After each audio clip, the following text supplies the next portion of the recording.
All right, Hustle Fam, we are back with another amazing episode. And today I have a friend to the show. That's right. This is the three-peat. Three-peat. This is a three-peat. Come on with it. You might be the first three-peat. Shut up. Oh, you know I love to be the first. I think you are the first three-peat. Welcome back to Truck and Hustle, Hope White. Thank you so much, Romel. I'm so excited. Are you serious? The first three-peat? I swear to you, you're the first three-peat. There's been several people have been on twice, but you're the first person been on 3 times. Oh, so congratulations for being the first three-peat. I love it. Salute. So when we get together, it's always a good time. Yeah. It's always fun. We always have great conversation. Yeah. We always drop tons of value, Absolutely. tons of knowledge, and we make sure that the audience leaves better than they came, right? Yeah. So we're gonna do that today again. Okay. But I wanna take this time to kind of like reintroduce you again to our audience because we've grown a lot as a channel, since we, first connected. Yeah. So there may be people who are seeing this and don't know your story, and your story is amazing. So I want to take the time to kind of go back through that a little bit and just kind of get into who you are. So first, to put context around it, just tell the audience who you are and just what you do about your business. Sure. So I'm Hope White, CEO of HD Dredge and Container Services, formerly HD White Logistics. That's when you met me. Yeah.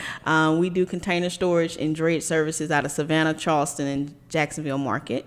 And we also are asset-based, so we have 7 trucks, 7 drivers, and about 15 staff. I've been in the business now since 2014, formerly corporate exec, transportation, trans in the DC setting. Left that, started my own entity, started off as a brokerage with HD White Logistics, and then pivoted in June 2020 to HD Dredge and Container Services. Got it. Okay, so we said a lot. Mm-hmm. We kind of covered everything. Yeah. So when we first connected, everybody was excited about the freight brokerage portion of your business, right? And you've since pivoted and built your business on top of that, right? So let's kind of go back there and let's talk about that because you come from corporate, right? Sure. Corporate background. Sure. Let's talk about that transition to how that kind of happened for you. Yeah. So coming out of supply chain, first I was in trans, DC level, and I said corporate exec, but it was more so field attached to corporate SSC, but. We did a lot of e-commerce for Home Depot. That was our facility. And so there we managed carrier relations on the dry van side, more specifically. Working a lot of hours, 17-hour days, doing vendor management, inbound, outbound, EDI compliance, things I've always talked about on your show. Right. But after about 4 years of that, I got burnt out. And I needed to do something different. And so my husband started a trucking company, and I essentially started dispatching him, which most women do, or most partners do. I won't say women, but most partners do. Start dispatching their partners, just trying to assist them grow their business. While doing that, I realized that a lot of what he was doing was what I was doing at work, and just wanted to figure out how I could scale and grow from there. And the answer was becoming a freight broker.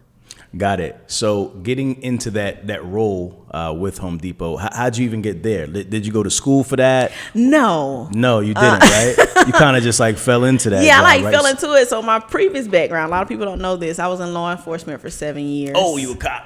Yeah, I was gang task force. Kick your door in. Stop playing. I ain't playing. I didn't know that. I never told you that. Hold on. You was a whole first cop? Woman in, last man out. Nah. Don't play. For real? I'm serious. Hold on. So that was your first career? That was my first career, was law enforcement from 2007 to 2013. So did you like study like criminal justice or something in college or something? No, like that? I just wanted to be a police officer. You just want to be a police officer? Yeah. All right, so what age were you when you became a police officer initially? 24. And you started like on the gang task force? Yeah. No, I started in basic patrol. Okay. So like I was on patrol for like 8 months, and I was not your typical patrol officer, because I'm gonna be honest. I used to go looking for trouble. Okay, I went. I had a feeling that was the case. I went looking for the action. Okay, right. Why do this job and not get paid for it? Hold on. So what city are you in when you're doing this? I was in Albany. Albany, New York? Albany, Georgia. Albany, Georgia. Okay, all right. I didn't want to say Albany. So I tried to say Albany. Okay. Okay, Albany. So you're in Albany, Georgia. Yeah. You're 24 years old. Yep. And you're a police officer. And I'm a police officer. All right. And when you're looking for trouble. And I'm looking for trouble. All right, and when I say looking for trouble, like, you need some excitement. Yeah, I'm looking for you to run. I'm looking for you to run the stop sign. I'm looking for, pull up on the spot like, hey, what y'all got going on? If you take off running, I like running. Right. And so I did that. And after about 8 months, one of my captains approached me about becoming intel on gang task force. Okay. Intel officer. So I immediately accepted. And I was the only female of a 12 male unit. How was that? A lot. Yeah. Yeah, it was very intense. Yeah. I could imagine. Because I felt like I always had to be very masculine to keep up. It was kind of very hard for me to be feminine. So I'm sure you've seen a lot. Oh, yeah. During that time. Yeah, absolutely. Seen a lot. What's like the craziest thing you experienced during your time on the gang task force? I think the craziest time was watching our youth pool and create all these different gangs and organizations just to fit in, and only to watch them pass away years later. Like they, very young ages, 16. So like people we were mentoring, try to guide and keep from doing certain things, you would be going to their funeral, hearing about their funeral, or their shooting, working their shooting maybe a year later. So the goal of the gang task force was to kind of disperse the gangs. Mm-hmm. So on a regular basis, you guys would kind of like were you like going confronting them? And yeah, it's called community oriented policing. It's where the law enforcement is involved in the community and providing resources and information, mentoring the youth, like trying to get them to do a different path and just like showing them a different way. It's not always about arresting, right? But more so about serving the community and helping those get those resources that they need. So that was the goal of our gang task force in Albany at that time.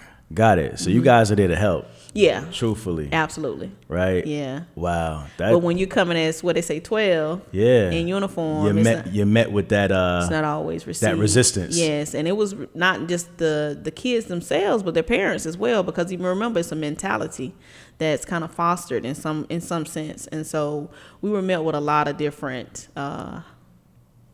emotions there. Got it. So there's a lot of different type of gangs, or is it like one or two gangs? Oh yeah. So Albany is not that big right. in comparison to Albany, New York, of course. But surprisingly, at that time there were like over 150 gangs. Get out of here. 150 gangs. Yeah, because to assemble, all you got to have is colors, membership, like initiative, and y'all commit a crime, and now you're a gang. Yeah. Wow. Okay. So you did that for how long? Yeah, I did that for 7 years. 7 years. Mm-hmm.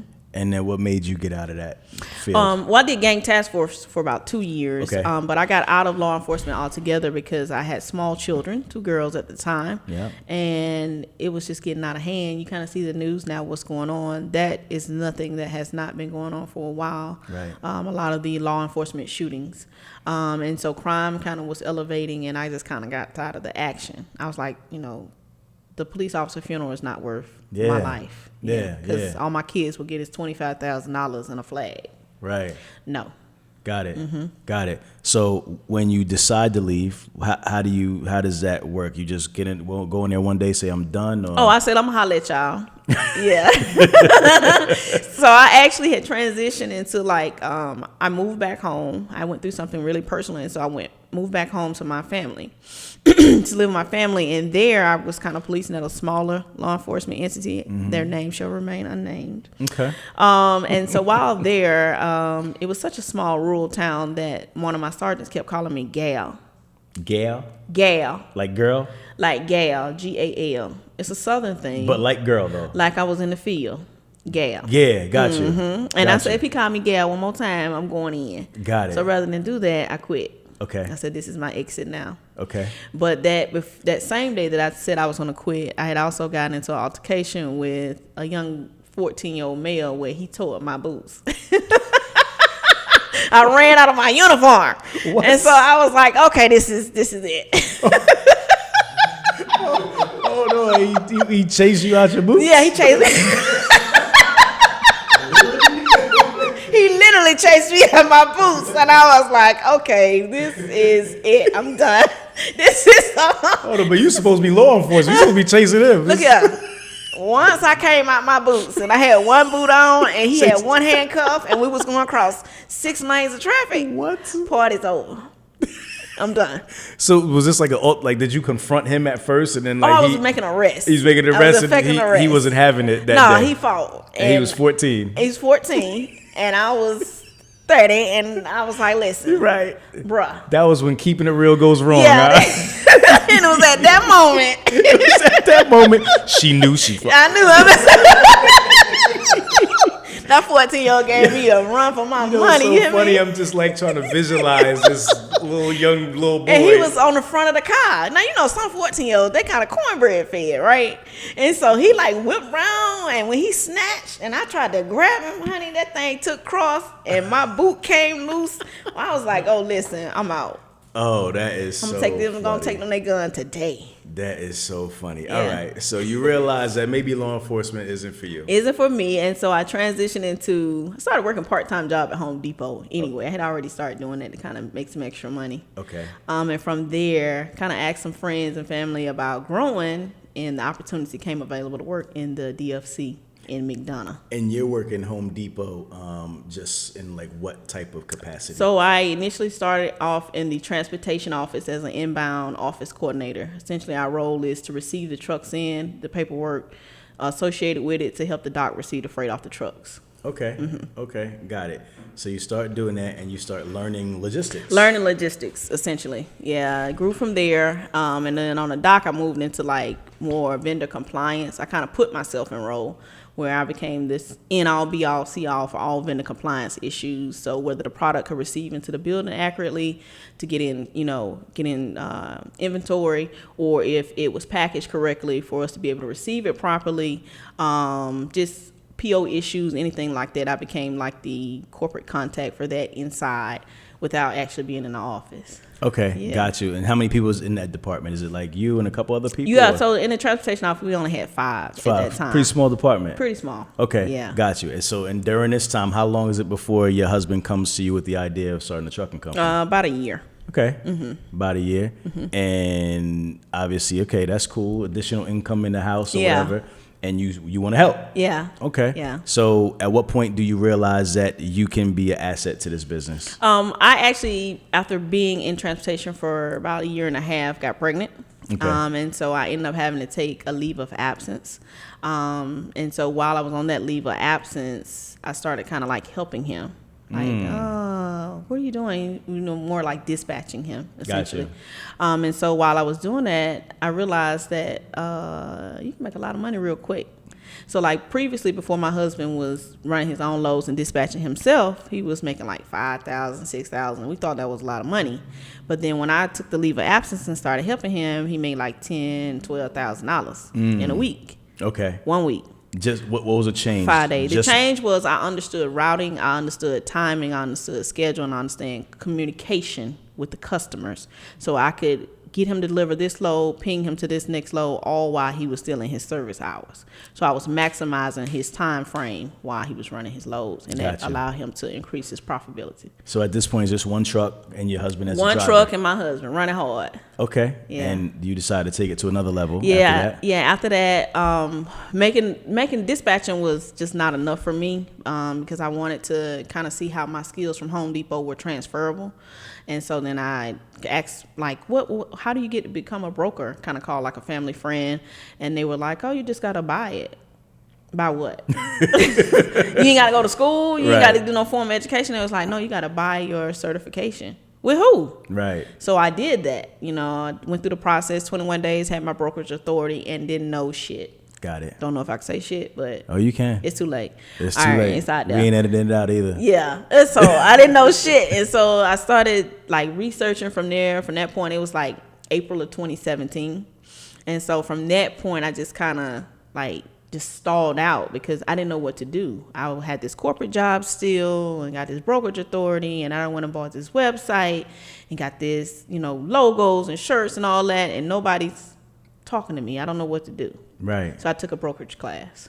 Got you. Yeah. Got you. Yeah. So you went Invested in yourself. Invested in my education. How much did that help you? $2,200. Okay. Best $2,200 I ever spent. Really? Yeah. The young lady, she's phenomenal. I don't want to take anything from her, but the program actually just helped me put together the pieces from Home Depot to actually the entrepreneurial side of what I needed to do. Made the connection. From there, I shot off. Got you. Yeah. So what was it that connected, right? Like, what was it that you, like, once you saw the, I guess the customer side? Yeah, the customer side, and then Yeah. you saw the other side. Like, how did you put those pieces together to where you were like, I got it. This is what it is. So for me, it helped me put together the processes by which what customers needed and how that conversation needed to be had. So in her course, she talked about marketing your business and strategy and sales prospecting, which is very essential in brokerage. And so I kind of understood and went back to from being at corporate, when people would call me and ask me about loads, what would they say and what would be my response? That's why I always tell my mentees, stop cold calling people, because that's not the way we will respond. We will respond in email. So then I started crafting emails from there, from marketing and sales, to yield better results for responses with customers. And that's how I started getting responses, because that was the way that I responded to carriers when they wanted to do business with us. Got it. So what was the first opportunity? Kroger. Yeah, Forest Park. How did that opportunity come about? I sent an email to the Kroger team there, the DC, and she immediately responded and asked me to come do a meeting. I came up and did a meeting at the warehouse. I was sweating. And then here's the other thing. I showed up to this meeting jazzy. You know what jazzy means? I think I do, but explain. It's an old school term. Okay. Clean as cat shit. Got it. Okay, I went up there with 7-inch heels on and patent these pants, dress pants and a blazer. And that lady was just like with some tennis shoes and a t-shirt and some jeans. I said that it's very important to understand where you're going in your environment. You get what I'm saying? Of course, you want to put your best foot forward, but you also want to be. But she was, nevertheless, she was very impressed. Yeah. I met with her and told her who we were, explained who HD White Logistics was at the time, what we can offer her, and which market we covered. From that conversation, she told me she would get back with us in a week, and then she would let me know. A week came, and I was actually in New Orleans for my birthday, and she contacted me and said, send me 20 trucks, just like that. She said she was very impressed with my presentation because I understood my core business and how that I was going to be able to assist Kroger in their current demand. Got it. Now, a lot of people, when they get started, will be in your shoes, right? And you said you basically let her know what you guys can do, right? Like what your strengths were, so forth and so forth. But you were still new. I was still brand new. So you didn't even really know what you could do. Right. So what is your advice to people who are in that position where they don't have, they're not really working with anything yet. They're just working with potential. Right. Right. Like, what did you say to her to make her believe in you? So I leaned into my skill set, which is communication and the ability to provide effective communication. So I let her know that, of course, I was experienced in supply chain. So for those that may not be experienced in supply chain, what are you experiencing in? Is communication, is IT. So you speak to your systems or whatever it is. So I leaned into the communication piece of it. And then I also let her know that we were a new entity and I was looking to partner with her and hope that they would grow us. I was very honest with that. That's important, right? Because I was going to ask you, were you transparent with the fact that you're just getting started, right? Because a lot of people feel like they got to fake it till they make it. No, that can get you in a sling.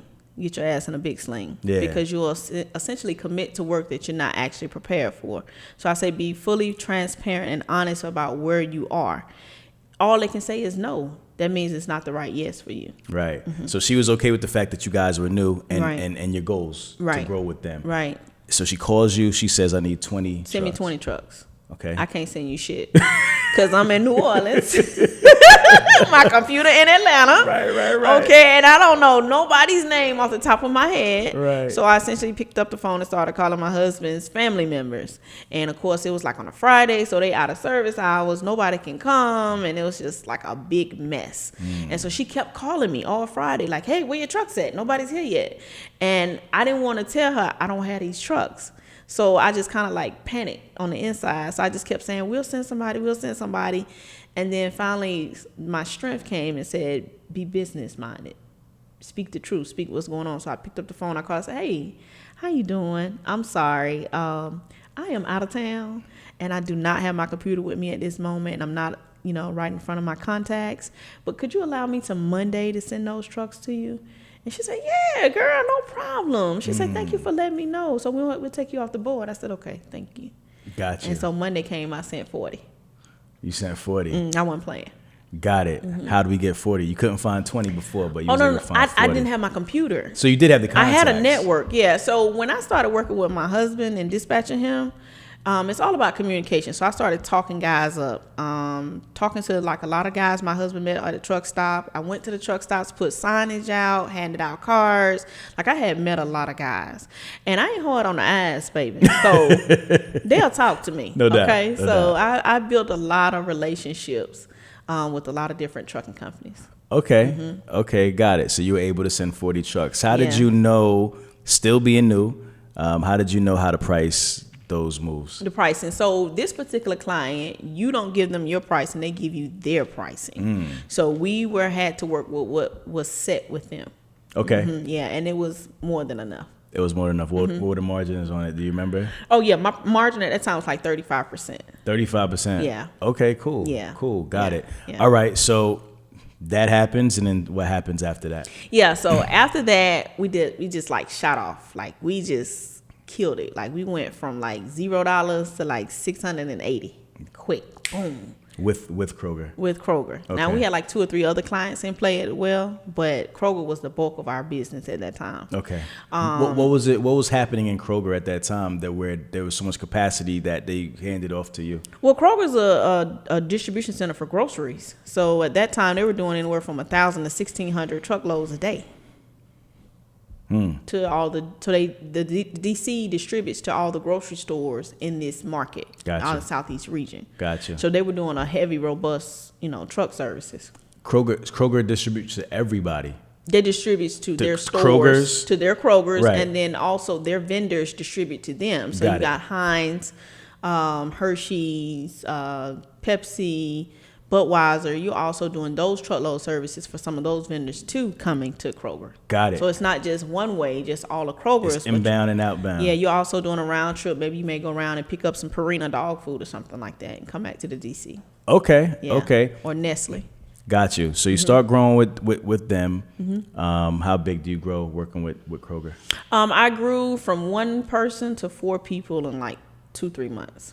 Wow. Yeah. Got it. Yeah. So pretty quick. Pretty quick. 2-3 months. All right. What happens next? We go into recourse. What's that mean? Financial recourse is where we were factoring our loads with Kroger. Now, here's where people need to understand their business. Okay. I was so gung-ho on getting the business that I had not perfected or even thought about my processes of how we were going to get paid, what that looked like.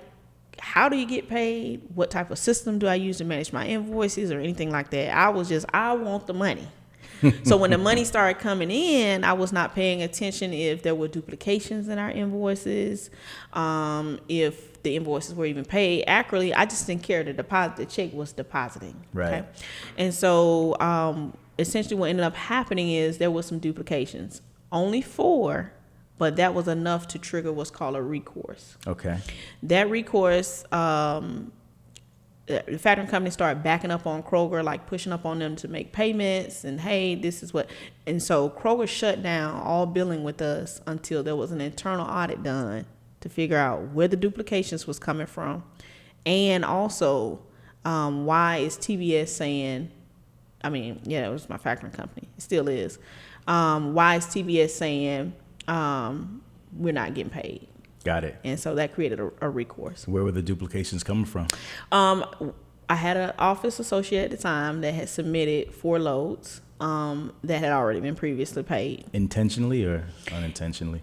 She intentionally submitted it, but the driver intentionally sent it in twice. Got it. And we didn't verify. So there was no process to verify if drivers had duplicated loads to us, and there was no process in place to see if we had submitted it to TBS. Right. And then that settlement is already done. The driver's paid, so Yes. can't get that back Can't from get him, that right? money. Oh, that was it. He was like, oh, thank you for the extra check, you know. So that triggered that recourse, shut our finances down for about 3 months, had to have an emergency meeting with Kroger. Yeah. Say, hey, listen, and when I'm saying Kroger, let me clarify, it's actually Americo Logistics, which manages the logistics for Kroger. Right. So we had to have an emergency meeting with Americo Logistics, and I went in there with my boss girl, black girl magic hat on. I'm supply chain 101. You can't tell me nothing. Where my money at? Right. They was like, we gonna pay you, but when we pay you, we done. Yeah. So you're going to get what you want, but you ain't going to get what you need. We don't like the way you handled this at all. Oh, wow. And when looking back in hindsight, 2020, I handled it all wrong.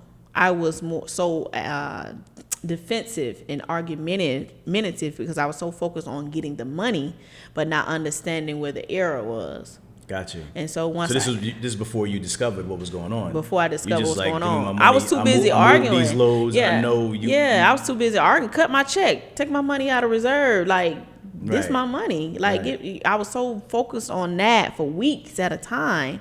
Even when the meeting was called, I went in with documentation prepared to argue, not understand. So even in the meeting, even when they said they were gonna cut me my check, I still had attitude. Like, okay, you know. Right. And then when they cut the check and all the reserves and everything got released, I got back to the house. I got back to the office like a couple weeks later, and I was sitting down going to everything, and it just hit me like a ton of bricks. I was like, shit. I messed that up. Right. Bad. All this money that you have been making, all this growth is just done. Just because of kind of like arrogance. And not really refining my processes and understanding business first. Yeah. Yeah. So what'd you do after that? So I took some time off. How long? About 4 or 5 months. It was a full ego kicker. I mean, it kicked me straight in my forehead. And I took maybe a little bit more than that. And I just took time to really like find information and educational resources to help me understand how to run and manage my business better. So I took a QuickBooks online course. I went to SCORE, which is actually in downtown Atlanta. Small Business Administration SCORE is an entity inside that helps small business owners understand management skills within your business, finances, reports, sending emails, just different things like that. So I did that because as coming out of corporate does not teach you how to be a small business owner. It just teaches you how to be corporate and how to do their business, not how to do your business. Right. And so I took time to invest in that. I became part of the UGA Small Business Development Center program, mentorship program. Finished that, just understanding about profit and loss statements and different managerial styles within your business, and how to manage your employees, grow, and stuff like that. So I just took that time to do that. And then in addition, I started finding a whole shit ton of conferences. Any free supply chain course that was out there, I found it. And I would get my ass up at 2 a.m. in the morning and drive to these conferences. Wow. Yeah. Wow. So you're investing in yourself, essentially. Yeah. But you're not making any money. No. And I just kind of leaned on to my husband at that point. I kind of put my business on pause to really like focus on growing my business because I felt like the investment that I put in myself would propel me to where I am now. And it actually did. So talk about the comeback. All right. So, and we kind of talked about this before the show started, but the comeback was very difficult for me emotionally because my ego had been hurt. My Home Depot prepared me, gave me this big boof ego. I was phenomenal there. I still have a lot of contacts, a lot of friends there. And so I was the shit. Yeah. When I come over to my business, I'm not the shit. I'm failing horribly. And nobody's giving me no accolades, no pat on the back, no, hey, this is what you need. I'm just out here on my own. And so when I tried to come back, I suffered in communication because you could basically hear my insecurities coming out of my email. I wasn't sure of myself. When I would email people, when I would call, I would just kind of take their first answer and be done with it. And so like my first real customer coming back is a waffle, like they manufacture Eggo waffles.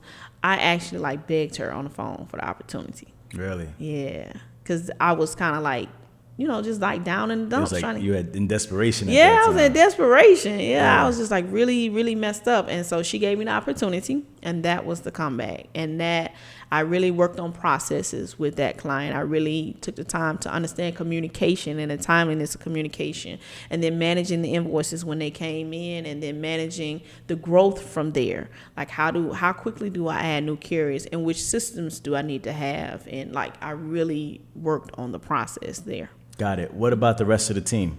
The rest of the team, I only had 2 people.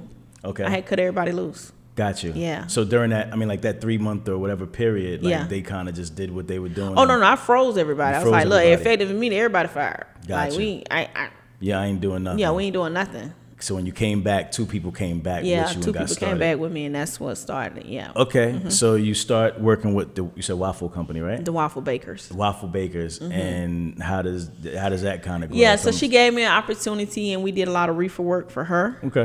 For them, and that went very well. And then COVID. What happens then? You don't know what happens. You just try to, oh God, what happens? I had another client up in Chambly. We did moving a lot of hotel freight for them. That stopped. Everything just kind of stopped. So I was like, well, what do we do next? And so. And where are you at, like in the business? Like how many, like how large are you when COVID hits at this point? I'm probably doing about 75 to 100 loads a month. Not that heavy. I'm not that heavy. Gotcha. Yeah, but I'm doing enough to pay the bills. You're right. You're building back up. I'm paying the bills. Okay. So coming from a conference from Charlotte right before COVID, I think I told you this, I was in traffic and realized the containers. Like, oh my God, it's containers. That's where the money is. Yeah. When COVID happened, I just was like spitballing. What can I do? What can I do? What can I do? And I went to a conference in North Georgia. It's called the Georgia Logistics Summit. They have it every year. Registration is open now. If you're interested in drayage, you should probably register and go to the Georgia Logistics Summit. There, I met representatives from the port and from Candler County Industrial Authority. My whole intent of going to that conference was for me to pivot. But when COVID happened, it allowed me to actually sit down and put together all the relationships. So part of the COVID spitball was container storage and warehousing. Got it. So there's a new opportunity now. New opportunity. So I started reaching out to my contacts like, hey, I'm looking at this space. I want to do this. And because of those relationships I had formed, it was like, yeah, come on. Got it. Yeah. Got it. So inevitably you grabbed this space. Yes. The storage space. Yep. How many acres? 10.65 acres. How do you finance that? It's actually through the Candler County Industrial Authority. Okay. So whenever you come into a space like that, and you are bringing jobs and growth to that county, that is an opportunity that's financed and backed more so by the county and the city because they want to help you grow. So the Candler County Industrial Authority has an initiative with small business owners or large business owners to help you grow there. And so that's through them. So can you get into like how that works in terms of like, is this a loan? Is this something that you it's an agreement. It's an agreement? Mm-hmm. Okay. And you're bringing things to the table and they're giving you something back in return. Okay. Mm-hmm. So they're able to, so in terms, it's like you're bringing jobs, you're bringing opportunity. You're bringing jobs and growth. And here is the land or whatever to do it. The resources, whatever you need to do it. Is this something that anyone could do? Yes, anybody can do this. How did you know you were able to do this though? I'm very resourceful. I'm very resourceful. So part of going to a lot of these conferences, a lot of the resources that we need to do businesses and meetings and rooms that we don't typically go in. So like the commissioners' meetings, the city council's meetings, the zoning meetings. In these meetings, you'll learn about when Amazon is coming in. You'll learn about when Walmart is planning on building a DC or Starbucks or Chick-fil-A.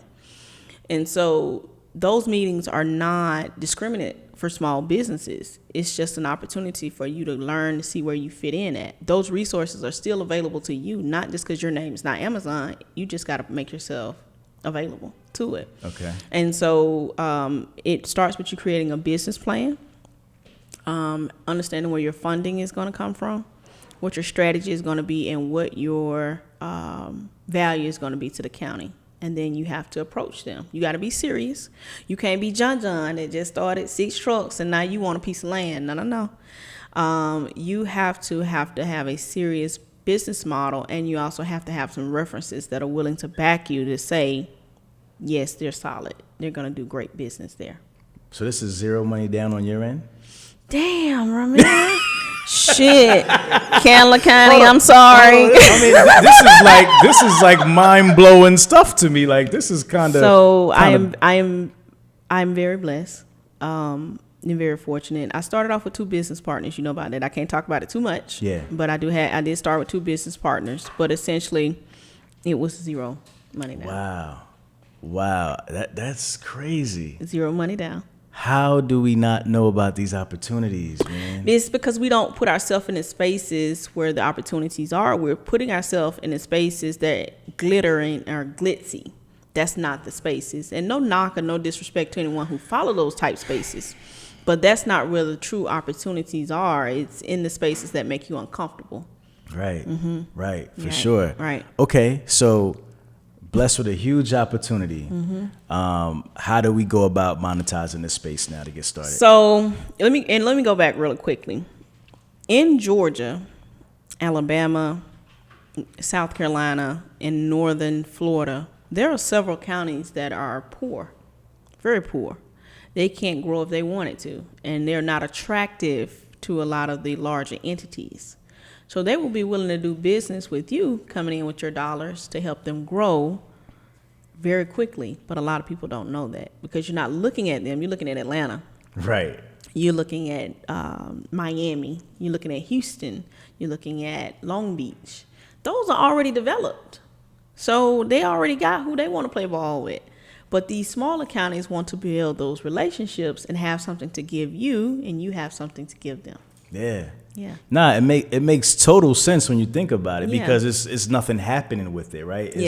The land is feudal, so like, why not make an opportunity out of it to bring, generate revenue, tax dollars, jobs, and all that? You're stimulating the economy. Yeah, stimulating the economy, but because we are so socially stimulated, they don't got no mall there, they ain't got no club. Where I'm gonna eat at, but that's where the money is. Right. That's where your resources. Catch a flight. Right. Catch a plane, catch a train, out. Go do what you need to do and come back and make your money. That's what I do. Yeah. But that's what stimulates us. And so we miss these opportunities because we're focused on the shiny light. That's what I call it. The shiny light. Got it. We want to be where everybody else at. That's why I don't fish in the pond where everybody else fish at. It ain't no fishing now. That's right. Right. That's why it's better and meta. That's everything. Meta, baby. Come on with it. All right, cool. So now you're shifting your focus onto the container storage business. Yeah. So are you totally letting go of the freight brokerage at this point? Yeah. Are you continuing to run it? What does business look like for you? And we're still like at that part of the story. Yeah. So pivot into the container storage, get the space, start developing it. Once we get everything up and running, realize that it does not benefit us to be a freight brokerage. Why? For the type services that you need to do. So the services that we do is called drayage services. Drayage services is essentially the short distance transport of containerized cargo from an ocean port or a rail terminal inland. Okay. And so that sounds like the Webster Dictionary definition. Yeah, that's the Hope White Dictionary. Play with your mammy. That's my definition. Okay. I'm just saying, it sounded like perfect. That's even like down like inland. Like the last part of it was like just. That's the Hope White definition. Play with your mammy. Okay. All right. So so we started doing drayage services as the brokerage. Yeah. And oh my God, I think we was making like $2 on some loads because essentially we figured out that the motor carrier has the bulk of the responsibility. Hence, they were going to be charging us out the ass. Got it. And then we were trying to play really hardball with the local carriers. We were very, constant about that. And so we was losing real bad. And so we had to pivot and get a motor carriers authority to be able to benefit profit-wise and make money. Yeah. Okay. Yeah. So that was the sole reason from switching from brokerage to motor carrier. It had nothing to do with the customers at that time. Okay. It was solely so that we could make money. Okay. Yeah. Because we was losing bad. Got it. Mm-hmm. Got it. All right. So continue. Keep All right. on. So, damn. you know I'm gonna get it. You is draining the swamp. Do you hear me? Good God Almighty. You know I'm gonna get it. Oh, y'all better not call me to drain it. You better go to logisticallyspeaking.online. That's right. Okay. That's right. All right. So we get the motor carriers authority, and from there, we're now more profitable and we're more marketable for our potential clients to do business because now we're asset based, which is essential when you're doing drayage services. You have to be asset based. Okay. Yeah, brokerage is fine. You get some business, but you won't be constant. You won't be consistent. Right. The bigger boys of the world call me every week because they don't have enough freight. Right. Because that drayage market freight is given to those constants. I can for sure make sure my freight's gonna pick up if you're asset based. Got it. You have to have a certain amount of capacity, or is it just like with as drayage, long as you're asset based? Yeah, with drayage it's very flexible. You can be 1 truck, 3 trucks, 10 trucks, or 200 trucks. It's very flexible in that market because the customers are very diverse. Your customer base is very diverse. Okay. And you're dealing with more of the importers, exporters of the world. Got it. But now you're running a motor carrier authority, so now you're adding assets, trucks, so forth and so on. But this isn't a business that you really like. I mean, you understand it. I ain't know shit about trucking. But it's a new side to the business, right? I ain't know nothing about So how do we pivot into that? So I started learning real quick. And instead of me like going to take a whole bunch of classes or like that, I just started asking my drivers, can you help me? Right. Can you help me learn this? And they brought a lot of value to me. And those drivers are still with me. Okay. And so what I did was just build out the trucking piece there. So we added 1 truck, then 2 trucks, and then 3 trucks, and then boom, we get shut down.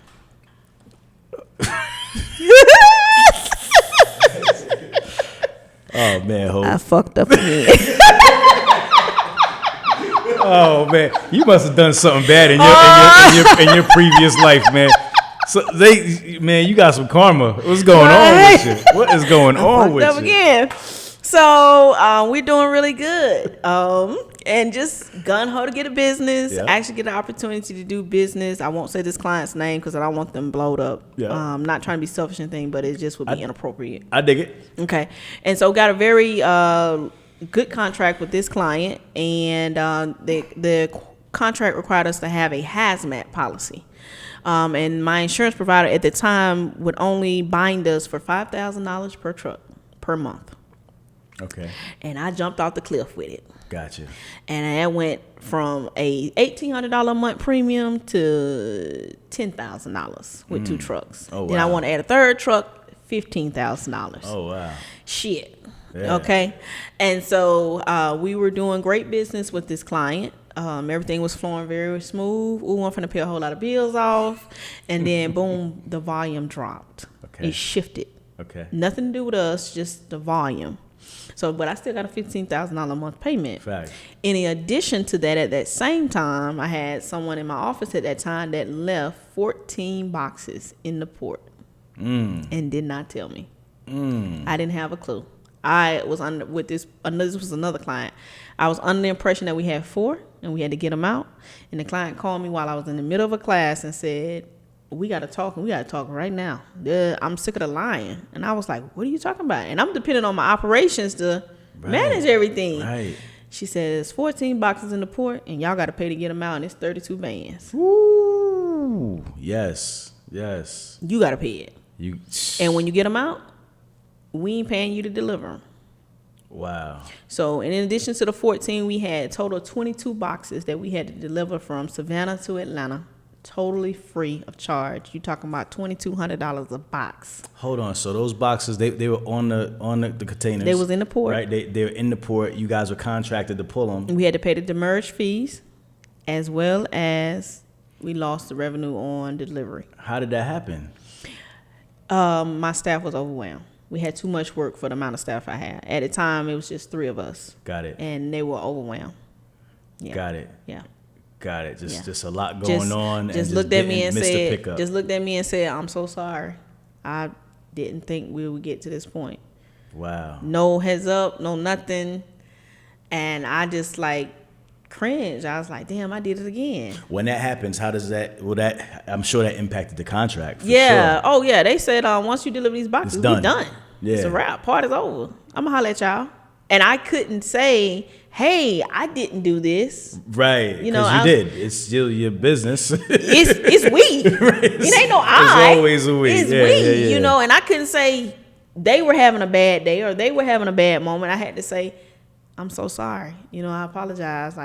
And they were like very stonewalled. It was like we were very unprofessional and this and that. It was so embarrassing because I was like, damn, I'm here again. Wow. Yeah. So what happens next? So I had just started HD Dredge and Container Services. It was actually June of 2021. Yeah. And so this company had been dormant. Like I just had it. And the reason why I had it was because when I got the $5,000 a month hazmat policy, my insurance company told me if I wanted to add more drivers without it being $15,000 a month, I had to get another MC. Got it. So I created another MC in my maiden name, Hope Allen, and I had HG White Logistics in Hope White. And so that's how I was able to get 2 DOTs. But I wasn't doing anything with the company. Right. Well, shit, now I got to do something with the company because I got bills to pay, okay? Yeah. And so I, everything with HD White Logistics, I just canceled out, except for my business license. And then on the MC side, and then I just started doing business with HD Dredge. Okay. Got it. But I didn't move any contracts or move anything. I kind of like lost everything right there. Everything went away right there together. So the customers we were doing business with stopped. The containers we had, we moved them in. I was like done, but I was only done for like 2 weeks because I immediately got back on my hustle and started making calls to like resources to people I had met. I was like, look, I need some help. I need some extra work, this, and that. And then they started funding me more work with HD Dray, and that's how we got back started. Gotcha. So with HD Drays now, so how many trucks are you moving at this point? 7 trucks, 7 drivers. 7 trucks. Now with your trucks, do you own them outright? You finance them? No, I have all owner operators. Okay. Gotcha. We're not gonna tell all my Kool-Aid on this show. I'm getting it all for y'all, man. Man, y'all better appreciate me. You better protect Ramel at all costs. We telling. Good God. I have 7 trucks, 7 drivers, all owner operators. All owner operators. Yeah, we had a company truck. That was part of the debt too. Yeah. Oh, good leasing company here got us. Yeah. $20,000. Gotcha. 2 months. Hell no. Never again. Fuel card bill up the wazoo. Yeah. No, I'm not doing that. Got you. So with those, because you guys pretty much do kind of short moves, right? Like short distance transport. The farthest radius we'll go out is probably 350 miles one way. 350 miles. So you guys are pretty much home every day. Every day, yes. And how's the pay for that? So, damn, that was one of them brain stalls again. I'm trying to figure out. Damn. Our guys, our owner operators do fairly well. Yeah. Fairly well. Yeah. Mm-hmm. Okay. You want to give it?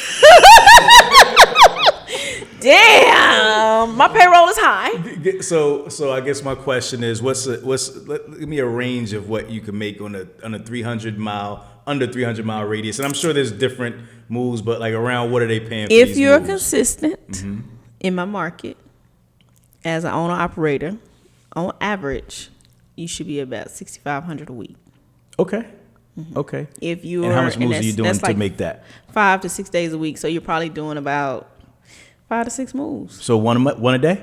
Mm-hmm. Okay. 1 a day. Okay. Cool. Yeah. Cool. Mm-hmm. Got it. All right. And if you are a 4-day person, you're at about 45. Okay. Yeah. Got it. So now, how many different contracts are you running? 3. 3.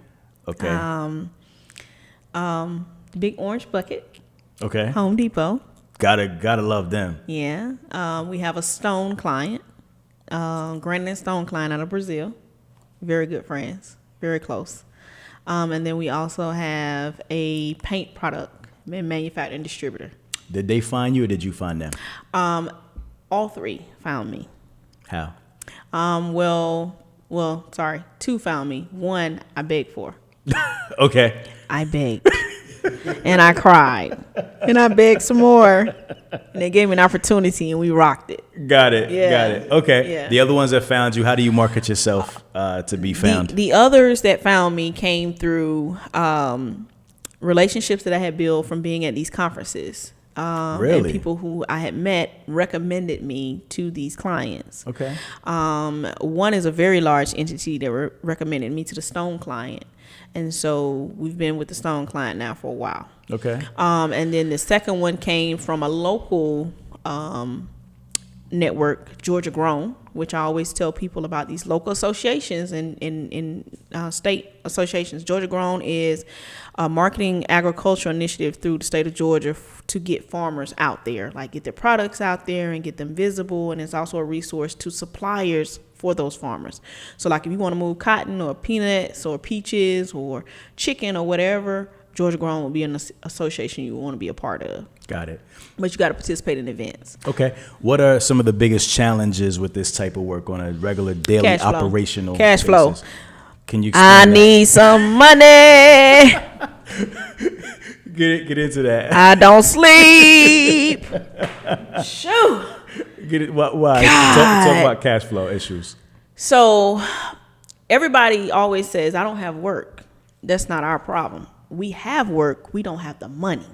So keeping the money turning as fast as you can do the work and complete the work is the challenge here. In drayage and international freight, there are so many different variables and so many different people in play to make sure you get paid. The information has to be at a certain location before your invoice is paid.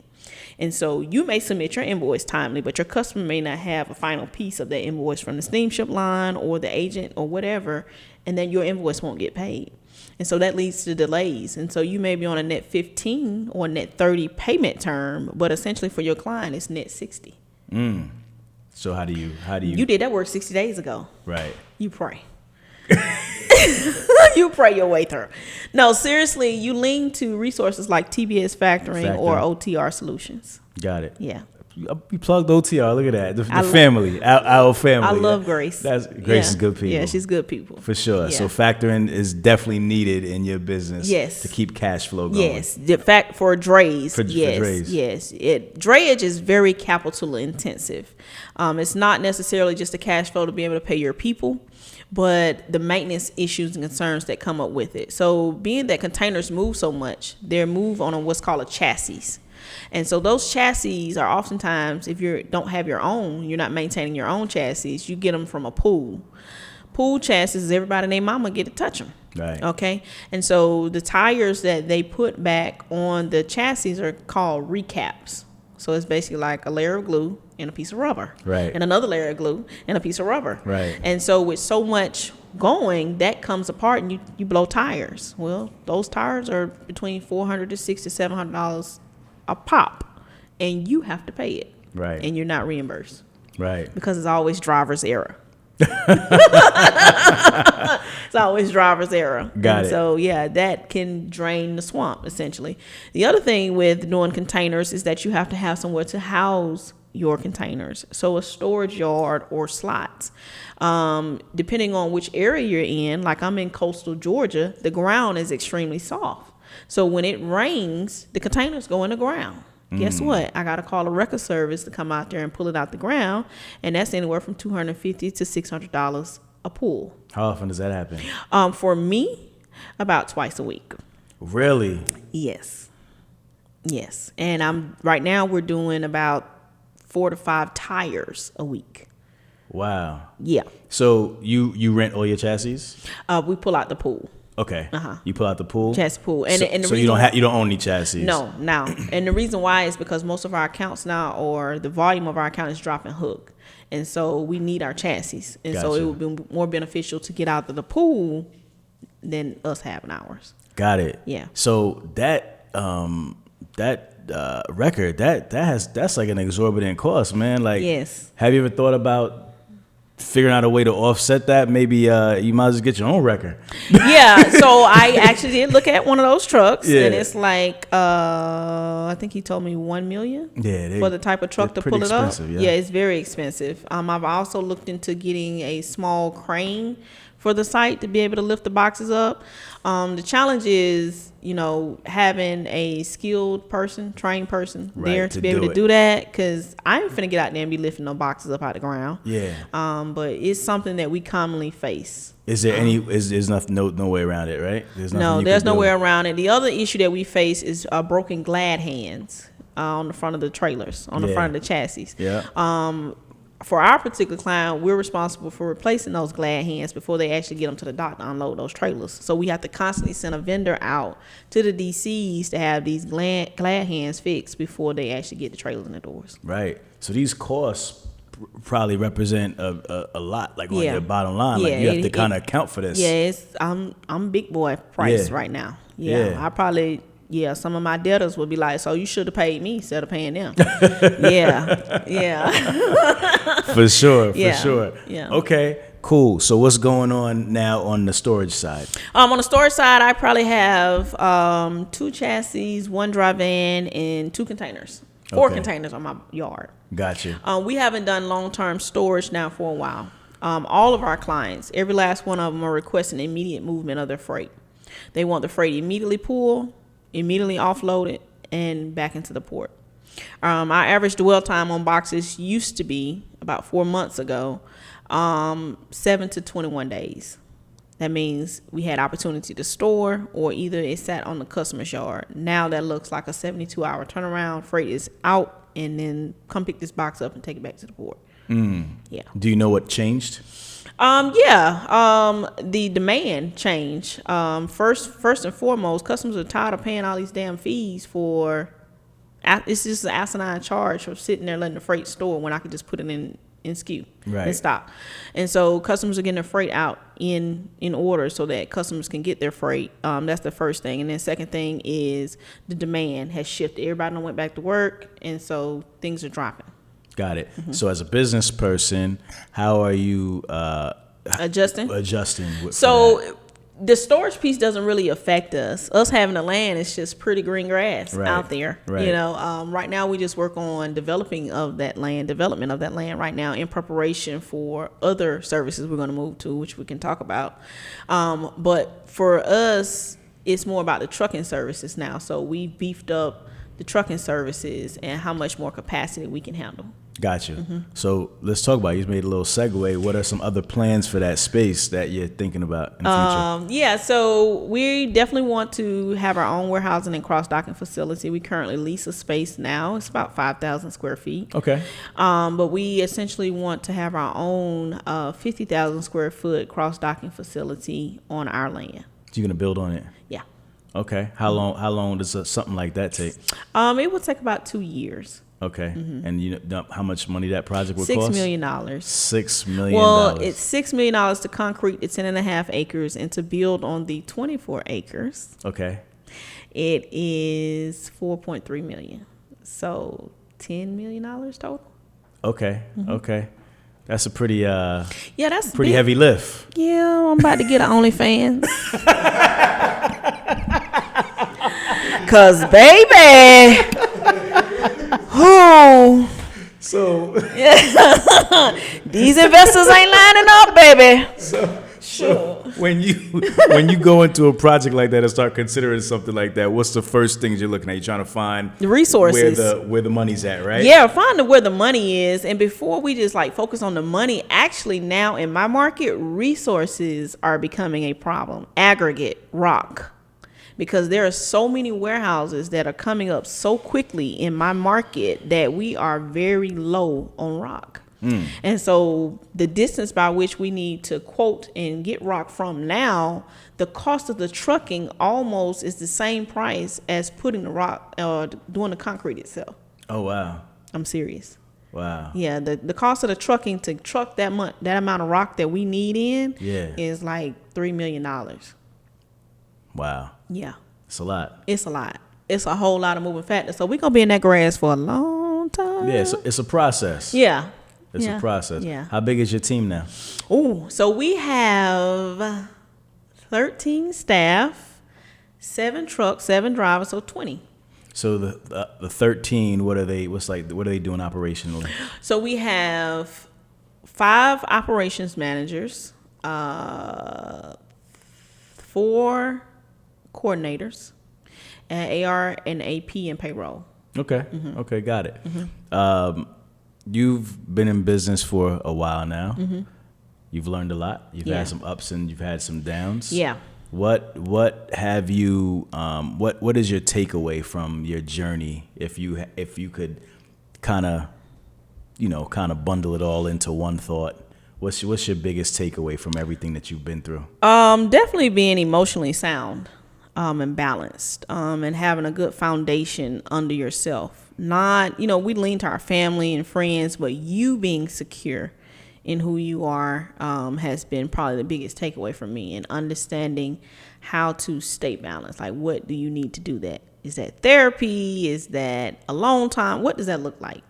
Prayer, meditation, whatever it is that you do, what does that look like for you? Right, right, because entrepreneurship is hard. Oh, man. Yeah, this shit ain't for the meek.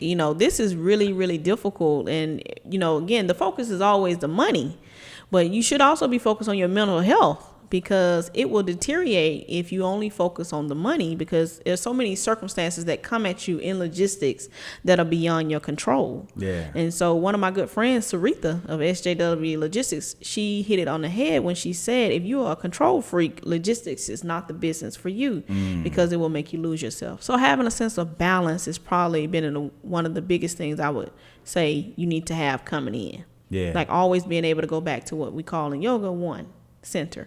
Your center. Your center. Yeah, I think that's the same in just all business, not just logistics. Like you have to be able to rely on people, be able to allocate. Yeah. You can't do it all on your own. Yeah, you can't do it all. You can't be a solopreneur. That's the other thing. When you're starting a logistics business, we plan to make the money, but we don't plan for the growth. So I'm telling people now, like, as soon as you get your first customer, before you make your first dollar, you need to have somebody in place to help you grow. Yeah. Like, don't say, oh, well, I can't afford it. Yes, you can. You can't afford not to. Yeah. Because you'll get bogged down. Got it.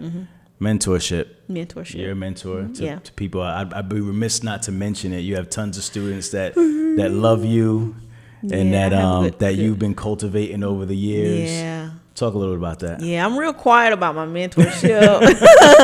But I have been mentoring now since 2018. I do very well with it. I have a very good crew of they've become like friends now, a lot of them. They're very successful. A lot of them have direct contracts, and so we do very well. But my mentorship is really personally based, because I found that when I first got started, I needed some hand holding. And I am very consistent in hand holding. So a lot of my mentorship is consistent communication, right? Guidance. I provide my students customers. A lot of them have partnered with me on my contracts, so they've made money, a lot of money. Their investment has been multiplied maybe 10 times over. Very, very quickly. Right. And the other thing is I don't just work with them, but I work with their teams. So just because you come take my mentorship doesn't mean that I won't help your team. Yeah. That's very important, because I'm helping the company, not just you personally. Got it. But our mentorship is probably one of the only programs out there that I know of. Now, there may be some, but we offer 1 week in office shadow to come to our facility. You work with myself and my team. If you have trucks, we'll send you into the port so that you can get that hands-on experience. And then from there, it lasts 12 months, where from there I would just be doing like weekly or monthly check-in calls. It's up to you. And we just kind of help you grow from there. Like, so helping you understand your marketing, how to bid, your systems, your accounting software, telling you which banks are good for you to do business with, understanding your factoring, how to do your invoices in Dray, which is very different than doing invoices in OTR. Right. Understanding your pricing and quoting, which is really big now. Where do your numbers come from? What's your cost to do business?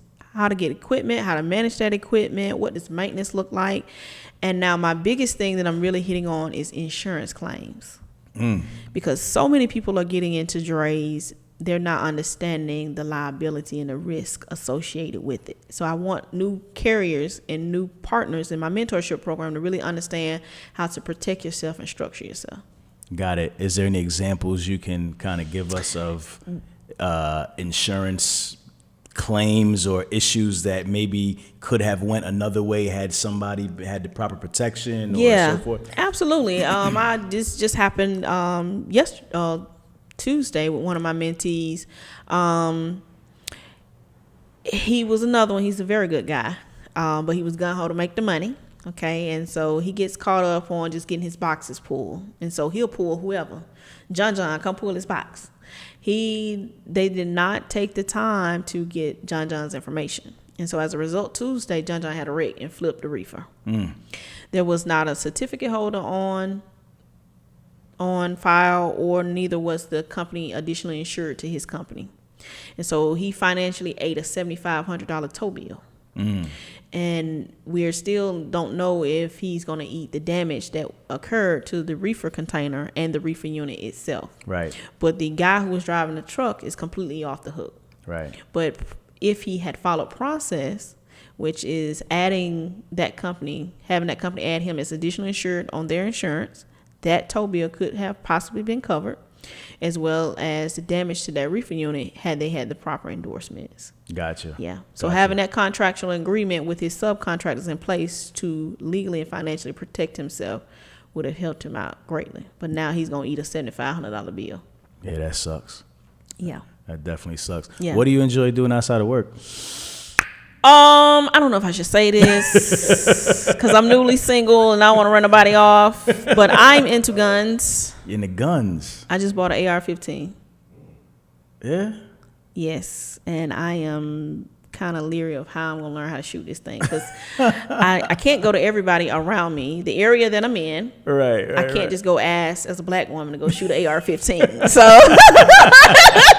hey, I got this new AR. Yeah. So I got to find me a crew, right, to shoot with. Okay. But I've got like 4 pistols now. Okay. And AR-15, and I want a shotgun. So I like to shoot. And then I also love spending time with my children. I am a mama. So we beaching it up, festivaling it up. We're going to the museum, movies, just like really, really mom stuff. Yeah. I'm into that. And then lastly is fishing. Fishing? Country girl. Yeah, some pretty cool hobbies, man. That's a nice little assortment. Yeah, I love to fish now. Like freshwater fish. Okay. I ain't getting on nobody boats. Got you. Okay. So you got to be off like the side of like a pier I like get in the pond, but I ain't going in the ocean. Right. Yeah, that's too much water to drink. Yeah. I feel you. I like to eat fish, but I don't fish. Yeah. So I like freshwater fishing. That's what I do in my pastime. Okay. Mm-hmm. Okay, cool. Man, I think we talked about everything. Yeah, we done talked about everything. Did I miss anything? No. You sure? Damn. Well, I mean, do you want to plug my show or no? Of course I want to plug your show. Okay, plug my show. Let's plug your show. I heard you have a show, Hope. Yeah, so I have a show. My show is No Bullshipping with Hope White. Okay. It airs on the Let's Talk Supply Chain platform with Sarah Barnes Humphrey. It's every 4th Friday at 10 a.m. Eastern Standard Time. And what do you guys talk about? We are all inclusive to everything shipping. So we talk about warehousing, drayage services, and I really like to pull on a lot of resources that support the drayage industry. So insurance companies, real estate investors, and then other entities that are in the drayage space and what they're doing and how they're doing it. Got it. Yeah. Women are killing it in logistics. Absolutely. What's going on? What's your thoughts about that? So women are the rulers of the world. Facts. Okay, facts. I think that the world is now realizing just how organized and structured women are and how important we are in those spaces. Our voice matters. And so it's just making it that much easier for us to be in those top places. Yeah. One of the most powerful moments of Freight Fest, I would say for sure, was when you, Shaquana Teasley, Melanie Patterson, y'all were like the Bulls, man. Y'all just came up and just killed it. Absolutely. And everybody was just so moved by those 3 presentations back to back. It was like, wow. Yeah. Y'all came through and just shut it down. And then it's important to highlight that these are 3 black women. Yes. That's moving in this space in logistics and supply chain. And I'm going to say it, this is a white boy dominant world. Right. I don't sugarcoat it no more with them when I talk about it. And for us to be moving the way that we're moving in these spaces is truly phenomenal. Yeah. It's not to be intimidating to any males that are in the space, black or white, but it's just more so to be empowering and uplifting. And so if you got a strong black sister around you and she know her shit, push her up. That's right. Yeah. It's an amazing time in this industry, man. Yeah, absolutely. It's beautiful to watch it. Absolutely. Watch it come to fruition and just happen. Yeah. Because it's changing. It's changing. It's changing. It's a lot of black women. I wish, the ones that are really killing it, that they find their voice and they stand up and say, hey, I'm here. I'm doing it because we see we're going to change the face of what this industry looks like. Yeah. Yeah. 100%. All right. Well, you've been here 2 other times before. Yeah. So you can't leave without giving your final thought. Oh, gosh. And I think everybody may know where to connect with you, but you have some new viewers here. So let people know where they can find you. Yeah. Where they can learn more about, everything that you're doing. Yeah. And then lastly, you want to talk about my socks? I love the socks and the sneakers. Yeah. The socks even to fire. Yeah, so my sneakers came from Darkest Lane. Okay, look at the plug. Darkest about to get popping Darkest Lane. Now. Yep, Darkest Shout Lane. out to Darkest. That's my homeboy. Yep. And then my socks came from the sock store, and they're King Jafar Fire. of Coming to America. I love that. Yeah, because I'm on my royalty shit now. I can see. Yeah. You ain't playing. I ain't playing. I'm on my royalty shit. You ain't playing. Yeah, but your viewers can find me on IG at HD Dredge or Logistically Speaking Online. And we also have websites, www.hdredge.com or www.logisticallyspeaking.online. Okay. And then lastly, the final thought. What do you want to leave them with? Ooh, this is big. Think hard about it. Because you done gave some other final thoughts. They've been fired. We need to top the other 2. I feel like Jilly from Philly. All right. So seriously. Seriously. Yeah, you crazy. All right, I know I'm crazy. Yeah. No, seriously. I know everyone says this, but since COVID, everybody came into the trucking business full force. Went and bought all these trucks. You may have even acquired a warehouse space. You just went out here and just jumped off the cliff, and now the market has shifted. Okay. Don't get discouraged if this is truly your passion and your goal for your family or for yourself. Stay consistent, find the knowledge, make sure your mentorship is a reflection of where you're trying to be. Make sure your mentorship and your guidance is a source that really truly is going to help your business grow. When you're doing that, remember to stay your authentic self. Do not take on the face of your mentor. Do you, because your success lies in who you are and what your vision is as a company. Yeah. And stay the course. That was hard. Yeah. I feel like that was like scripted. Like was that Jerry Springer's final thought? That was fire. I was being sincere. I know you were. Yeah, I'm serious. I felt that. I think that my success has come from, and I know it has come from me being my authentic self. Yeah. And I want to project that on people, that it is truly you and your company's vision that propels you to success. And I think in this industry, people are definitely afraid to be themselves. No, be yourself. Right? Be yourself. But this industry is full of people that are themselves. Yes. Unapologetically. And once you get in it, you're going to realize that. Absolutely. Absolutely. All the successful companies, the larger companies, are themselves. Yeah. And now we're one of them. That's right. Yeah. Hope White. It's always amazing when we get together and talk. Awesome. Yeah. We always run it up. I think there's going to be another one that the people enjoy. Oh, God. So we're going to have to do it again soon. Sure. I'm always open. For sure. Yeah. Hustle fam, if you can't respect that, your whole perspective is whack. Yeah. If you smell something burning, it's only your desire. Yeah. myself, Hope, HD Drayage, the whole family, we out.